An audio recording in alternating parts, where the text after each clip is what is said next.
शाम को जब खालू घर आया और वादा को नहीं पाया तो उसका दिल बहुत परेशान हुआ। उसने अपनी बीवी से पूछा कि नहीं तुमने तो मेरी वादा को घर से नहीं निकाला। बीवी ने साफ इनकार कर दिया। अब छालू बेचारा घबराया, परेशान, गाँव से चलता चलता जंगल में पहुंचा तो अपनी वादा के कदमों के निशान देखता देखता उस जगह पहुंचा जहाँ वादा बैठी हुई थी। जब वो वहां पहुंचा तो देखा उनके पास सर्दियों और गर्मियों के फलों की 3 बोरियां मौजूद हैं और अशर्फियों की 3 थैले भी मौजूद हैं। वालिदा ने सारी कहानी झालू से क्या सुनाई। झालू भी अपनी माँ की खुश अखलाकी से बहुत मुतासिर हुआ और खुशी खुशी दोनों माँ बेटा घर पहुंचे। झालू की बदली हुई हालत तो भालू ने देखी, उसकी समझ में कुछ नहीं आया। उसके दिमाग में तो यही था कि भाई हराम की दौलत है, कहीं से धोखा और जुर्म करके लाया होगा। लेकिन उसने अपनी माँ से पूछा, माँ ने कहा है बड़े आदमी देखते क्या हो, इतनी दौलत उसके पास है, तुम घर में सोते पड़ते हो, जाओ जाकर पता करो। ये सुनकर भालू फौरन झालू के यहाँ पहुंचा और मारो दौलत देखकर उसका खुले का खुदा रह गया। फिर जब उसकी हकीकत मालूम हुई तो उसने अपने दिल में प्लान बनाया, फौरन घर पहुंचा और माँ से कहने लगा कि ऐ अम्मा फौरन घर से निकल जा।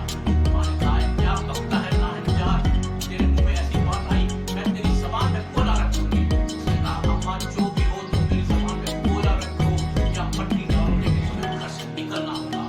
इस बात पर माँ ने उसको एक जोर का थप्पड़ रसीद किया। भालू अभी इस थप्पड़ को खाकर होश में नहीं आया था कि माँ ने उसको थप्पड़ों की बारिश कर दी। लेकिन भालू ने थप्पड़ों की परवाह न करते हुए माँ को दबोच लिया और कपड़ों की कचड़ी की तरफ उठाकर घर से बाहर चल पड़ा। माँ उसके मुंह पर थप्पड़ों की बारिश करती रही और नाखूनों से उसका चेहरा नोचती रही। भालू ये देखकर भाग खड़ा हुआ और माँ को ले जाकर जंगल में एक जगह जहाँ उसने समझा कि यहीं पे भालू ने अपनी माँ को डाला होगा, उसने कहा कि मैं भी अपनी माँ को यहीं पटक देता हूँ। पटक दिया। उसने कहा अम्मा अब तुम्हारे पास 2 औरतें आएंगी, जब तक वो तुम्हारा पूरा कच्चा चट्टा मालूम न कर ले तुम घर मत आना।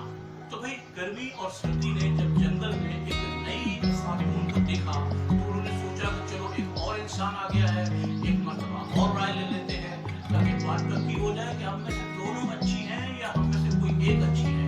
ये सोचकर पहले गर्मी भालू की माँ के पास आई और खाला रफीकन ने जैसे ही गर्मी को देखा उनके तन बदन में आग लग गई और उन्होंने कहा ए नगोड़ मारी दूर हट मुझसे, मुझे जलन हो रही है, तेरे आते ही मेरे पांव जलने लगे। ए नसीबो जली दौड़ जा यहाँ से, मैं तेरा चेहरा नहीं देखना चाहती, किस कदर मनहूस चेहरा है तेरा। ये बात सुनते ही गर्मी को इस कदर मजा आया कि उसने अपना अजाब खाला के ऊपर दे मारा और खाला रफीकन के बाल जलकर किसी जले हुए शॉपर की तरह हो गए और उनमें से धुआं निकलने लग गया और उनका चेहरा काला सिया हो गया। ये देखकर खाला रफीकन और गुस्से में आई और चीखते झाड़ते हुए गर्मी को गालियां देने लगी। गर्मी फौरन वहां से चली गई। सर्दी भी राय लेने के लिए खाला रफीकन के पास आई, लेकिन जैसे ही वो वहां पहुंची खाला एटम बम को लगी सर्दी और वो फूट पड़ी। उन्होंने कहा ए बदबख्त दूर हो, तेरे आते ही मुझ पर कपकपी छिड़ गई है, ना जाने कहां से चली आ रही है मनहूस।